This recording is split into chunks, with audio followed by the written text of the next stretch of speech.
everyone, this is Matthew Rhodes and I'm joined by Jon Cotterill-Bolsover, Harley Ratcliffe, Lydia Pascoe and Lucy Graham.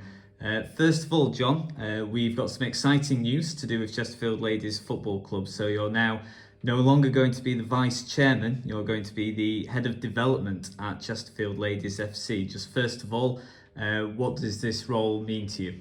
Yeah, so the role basically is, it's kind of a role I've been doing for the last few years, to be honest, but it's now the one that I'm focusing on. So my job is to produce and create schemes that will give players across the club the best chance to get into our first team. So I'm going to be working with players on many different levels, and that's what I'll be solely focusing on now. And you've been at the club now for around 3 years. Just since that time, what has the progress been like for Chesterfield Ladies? Wow, it's been a very productive 3 years. We started back in the day, if you like, just two of us. There was two guys who kind of took on everything. Since that time, I would say every single area of the club has progressed, from its junior section to the first team, the things that we do on and off the pitch. We started, like some of these girls that stood at the side of me now, particularly Lucy, was with me from day one, training for an hour a week in a local park. No training kit, anything like that, and you see what you get today, which is a fully equipped club with a lot going on behind the scenes, a lot of promise for players, and now we're seeing the wonderful time where these players are now getting into the first team, and that for me has been the greatest progression of the club over the last few years. Is it a good indicator that we've got players like Lucy Graham, I believe, Lydia Pascoe and I think Millie Jebgear as well, who've obviously risen from the under-18 side and are now making quite a few appearances for the first team side? Does that show just how much progress has been made? Absolutely. It wasn't traditional that our junior players got into the first team, and that was back in the days of Tier 6. And not only are more players getting opportunities now, but they're getting opportunities at a higher level. We're no longer producing junior players to get into a team at Tier 6. We're trying to produce players now that have a chance of getting into a team at Tier 4. And even though the first team is not quite there yet, it's incredibly important that that's the progression that we're giving the girls. And that's not just down to the club, that's also down to the hard work and the determination of the players that are actually at the club anyway.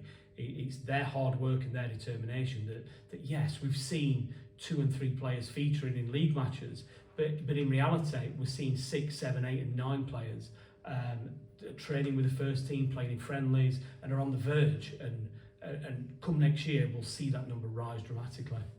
Okay, just finally from yourself, Jon, do you have any targets for yourself in this new role? Is there a certain amount of players that you want to see develop and get into the full team side within a certain amount of time or anything like that? No, I'm not going to set targets. I don't believe in linear targets.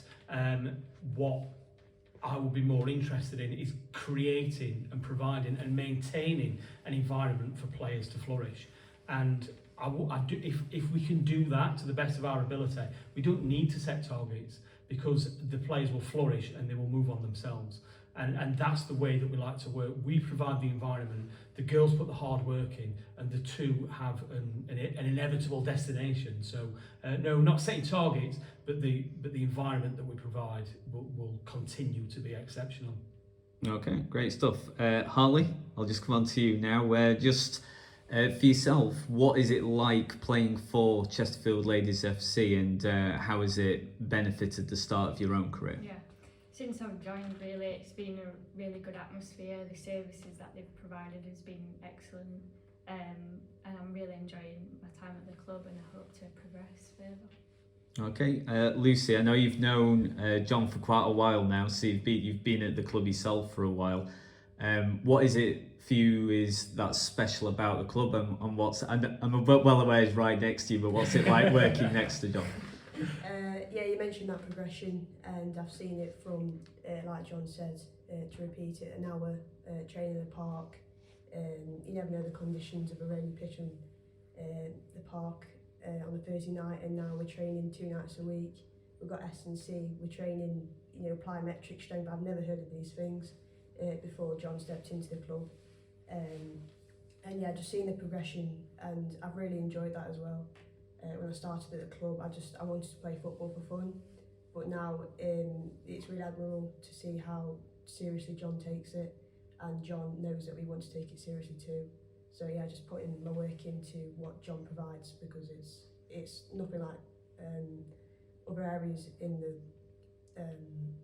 the other local areas don't provide what Jon does for us. So we're just really appreciative, and just try and, like Jon says, just try and thrive in the environment he gives us. Great stuff. And Lydia, last but not least, because I know you've been breaking into the first team as well. You're not just playing for the under-18s. How significant has it been to play for Chesterfield Ladies FC, and how strongly has that benefited the start of your own career? Oh, massive. I think when I first joined, the idea of playing for both was something that was very appealing. The difference between the two squads is nice, because you get the Saturday game, and then maybe not the game time on the Sunday, but you get the experience, you get the first team experience in a pretty much professional environment. So it's really enjoyable. Okay, great stuff. Congratulations again, Jon, on your new role, and thank you for the interview.